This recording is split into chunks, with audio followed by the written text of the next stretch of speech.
বিসমিল্লাহির রহমানির রহিম।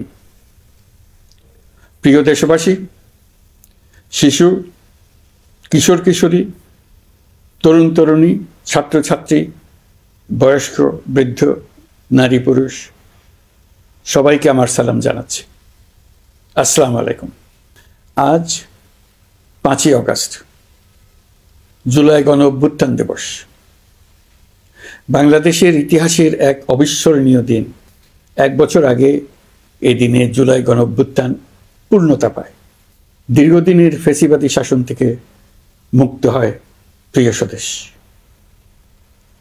গত বছরের জুনে আদালতের একটি রায়ে সরকারি চাকরিতে কোটা পুনর্বহাল হলে দেশের তরুণ শিক্ষার্থী সমাজ বিক্ষুব্ধ হয়ে ওঠে।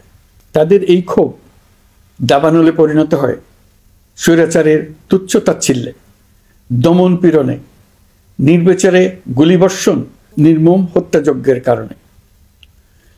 স্বৈরাচারী শাসকের নির্দেশে পরিচালিত হত্যাযজ্ঞের সামনে নির্ভীক চিত্তে দাঁড়িয়েছিল এদেশের ছাত্র, শ্রমিক, জনতা। তাদের সম্মুখভাগে ছিলেন আমাদের অদম্য নারীরা। দেশকে স্বৈরাচার মুক্ত করতে অকাতরে জীবন উৎসর্গ করেছেন তাঁরা। আজকের দিনে আমি জাতির সূর্য সন্তান জুলাই শহীদদের গভীর শ্রদ্ধার সঙ্গে স্মরণ করছি। জুলাইয়ে যারা আহত হয়েছেন, চিরতরে পঙ্গু হয়েছেন, দৃষ্টি হারিয়েছেন, জাতির পক্ষ থেকে আমি তাদের প্রতি শ্রদ্ধা ও কৃতজ্ঞতা জানাচ্ছি। প্রিয় দেশবাসী, গত 1 বছরে আমরা অনেক সংকট ও সম্ভাবনার মধ্য দিয়ে পার করেছি। অনেক ঘটনা, দুর্ঘটনা আমাদের গভীরভাবে বেদনাহত করেছে। সর্বশেষ মাইলস্টোন কলেজে বিমান বিধ্বস্ত হয়ে ঝরে গেছে আমাদের কোমলমতি শিশুসহ বেশ কিছু মানুষের প্রাণ। আগুনে পুড়ে আহত হয়েছেন অনেকেই। এই ঘটনা আমাদের সবাইকে শোকস্তব্ধ করে দিয়েছে। এই দুর্ঘটনায় নিহতদের আত্মার শান্তি কামনা করছি। যারা এখনো হাসপাতালে চিকিৎসাধীন তাদের দ্রুত আরোগ্য কামনা করছি। এই ভয়াবহ দুর্ঘটনার পর সিঙ্গাপুর, চীন, ভারত সহ কয়েকটি দেশের যে সকল চিকিৎসক এবং নার্স আহতদের সেবায় অক্লান্ত পরিশ্রম করেছেন তাদের প্রতি কৃতজ্ঞতা জানাচ্ছি।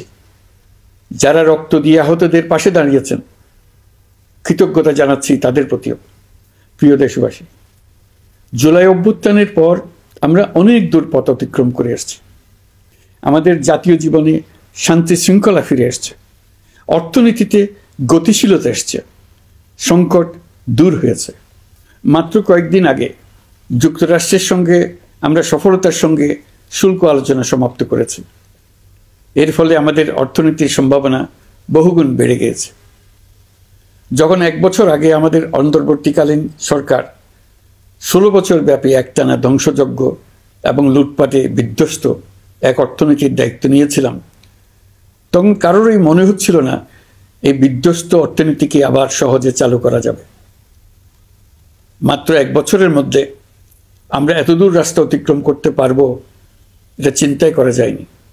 অর্থনীতি ঘুরে দাঁড়িয়েছে, এখন দ্রুত গতিতে এগিয়ে যাবার পালা। আমরা এখন অন্তর্বর্তী সরকার থেকে একটি নির্বাচিত সরকারের হাতে রাষ্ট্র পরিচালনার দায়িত্ব তুলে দেওয়ার দিকে অগ্রসর হচ্ছি।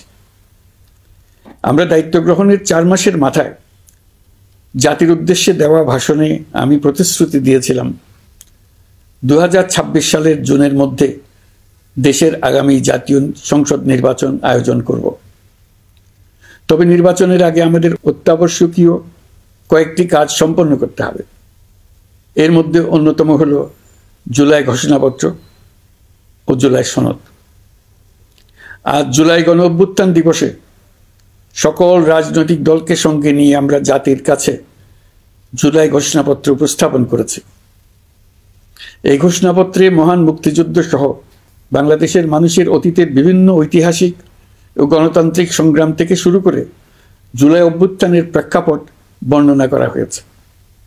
আমাদের 3টি দায়িত্ব ছিল: সংস্কার, বিচার ও নির্বাচন।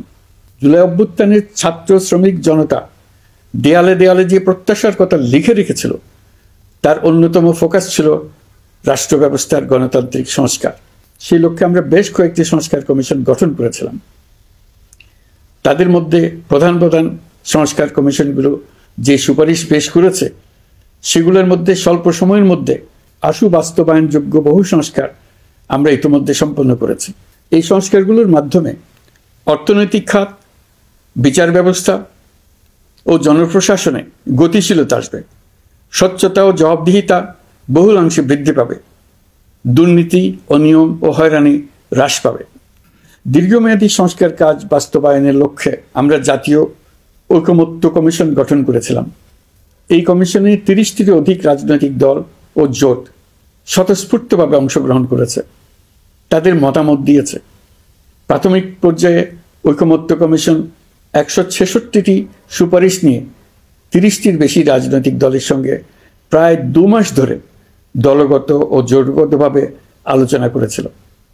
এই প্রক্রিয়ায় যেসব বিষয়ে রাজনৈতিক দলগুলোর মধ্যে ঐকমত্য প্রতিষ্ঠিত হয়েছিল সেগুলো বাদ দিয়ে কমিশনের পক্ষ থেকে 19টি মৌলিক সংস্কারের বিষয় চিহ্নিত করা হয়।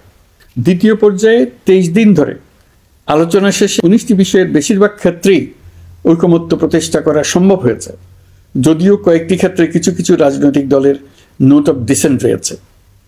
সংস্কারের ক্ষেত্রে আমরা আমাদের লক্ষ্যে পৌঁছাতে পেরেছি। ঐকমত্য কমিশনের পরিচালনায় দেশের সকল রাজনৈতিক দল মিলে দীর্ঘদিন ধরে প্রতিনিয়ত আলাপ আলোচনার ভিত্তিতে জুলাই সনদ চূড়ান্ত হওয়ার পর্যায়ে এসছে। জুলাই সনদ একটি ঐতিহাসিক অর্জন। এটা শুধু আমাদের রাজনৈতিক ইতিহাসে নয়, বৃহত্তর পরিমণ্ডলের রাজনৈতিক ইতিহাসেও স্মরণীয় হয়ে থাকবে। দলিল তো স্মরণীয় হয়ে থাকবেই, এটা রচনার প্রক্রিয়াও স্মরণীয় হয়ে থাকবে। এই দলিল প্রণয়নের জন্য আমি সকল রাজনৈতিক দলের নেতৃবৃন্দকে এবং ঐকমত্য কমিশনের সদস্যবৃন্দকে, বিশেষ করে এই উদ্যোগের নেতৃত্ব দানকারী প্রফেসর আলী রিয়াজকে জাতির পক্ষ থেকে অশেষ কৃতজ্ঞতা ও ধন্যবাদ জানাচ্ছি। রাজনৈতিক দলের প্রতিনিধিরা অত্যন্ত সৌহার্দ্যপূর্ণ পরিবেশে আলোচনায় অংশ নিয়েছেন। মতপার্থক্য থাকা সত্ত্বেও সকল রাজনৈতিক দলের মধ্যে ঐকমত্য তৈরির চেষ্টা ছিল। আমরা আশা করছি এই ঐকমত্যের ভিত্তিতে অচিরেই রাজনৈতিক দলগুলি জুলাই সনদে স্বাক্ষর করবে এবং এর বাস্তবায়নেও ঐকমত্যে পৌঁছাবে। জুলাই সনদ বাংলাদেশে সুষ্ঠুভাবে ক্ষমতা হস্তান্তর, জবাবদিহিমূলক রাষ্ট্রীয় প্রতিষ্ঠানগুলোর স্বাধীনতা ও সক্ষমতা, নাগরিক অধিকারের সত্যিকারের বাস্তবায়ন, রাষ্ট্রীয় সম্পদ ও সামর্থ্যের ব্যবস্থাপনা নিশ্চিত করবে। আমাদেরকে নিশ্চিত করতে হবে ভবিষ্যতের কোনো সরকারই যেন আর ফ্যাসিস্ট হয়ে উঠতে না পারে। রাষ্ট্রকে এমনভাবে মেরামত করতে হবে যাতে কখনো কোথাও ফ্যাসিবাদের লক্ষণ পাওয়া গেলেই সেটিকে যেন তাৎক্ষণিকভাবে সেখানেই নির্মূল করা যায়, আর যেন 16 বছরের জন্য অপেক্ষা করতে না হয়, বহু মানুষকে প্রাণ দিতে না হয়, আমাদের যেন আরেকটি গণ অভ্যুত্থানের প্রয়োজন না হয়। জুলাই আগস্টের মানবতা বিরোধী অপরাধ মামলায় বিচার কাজ দৃঢ়ভাবে এগিয়ে চলেছে। বিচারের আনুষ্ঠানিক শুনানি পর্বও শুরু হয়েছে। ইতিহাসের নির্মম হত্যাযজ্ঞে যারা জড়িত তাদের বিচার এদেশের মাটিতে হবেই। বিচার প্রক্রিয়া ও এর ফলাফল ক্রমান্বয়ে মানুষের কাছে প্রকাশিত হতে থাকবে।